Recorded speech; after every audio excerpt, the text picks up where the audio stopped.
Hey guys, high, কেমন আছো? আমি খুব ভালো আছি। সো এখন তো আমাকে নাইটি পরেই দেখছো, আর কি বলবো। যাই হোক, এখন আমি একটুখানি রেডি হব মানে অলরেডি রেডি হয়ে গেছি। এই যে চুলটা বেঁধে নিয়েছি, আর আজকে আমি টিপ পরেছি। দেখো আমাকে কেমন লাগছে টিপ পরে, ভালো লাগছে নিশ্চয়ই।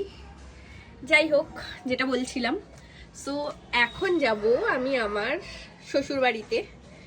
না, শ্বশুর বাড়িতেই রয়েছি, তবে আজকে শাশুড়ি মার বাড়িতে যাব। ওখানে যাব কজ আজকে ওখানে আছে একটু খাওয়া দাওয়া। হ্যাঁ, নিরামিষ খাওয়াই আছে আজকে। একটা মানে তাদের মানে আমার বরের দিক থেকে ব্যাপারটা হচ্ছে মানে বংশ পরম্পরায় চলে আসছে যে আজকের দিন মানে বছরের পুরো লাস্ট দিন, যেদিন চৈত্র মাস শেষ হচ্ছে সেদিন কি একটা ডাল করে, গারদের ডাল না গরদের ডাল, যাই হোক আমি এখনো সেই ব্যাপারগুলো বুঝে উঠতে পারিনি। তো আজকে সেটাই খাওয়ার নিয়ম, সো ওখানেই যাচ্ছি। আর দেখো আজকে আমি বেনুনি করেছি, ঢিঙ্কা চিক্কা, চুলগুলো একদম রাফ হয়ে একদম নষ্ট হয়ে গেছে। একটা ট্রিটমেন্ট করাতে হবে, টাকা নেই বলে করাতে পারছি না। এ কি, আমার বেনুনি খুলে যাচ্ছে কেন? এ কি,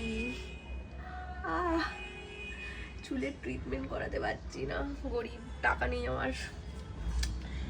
তো চলো জামা পরে নি, জামাটা পরে আসছি।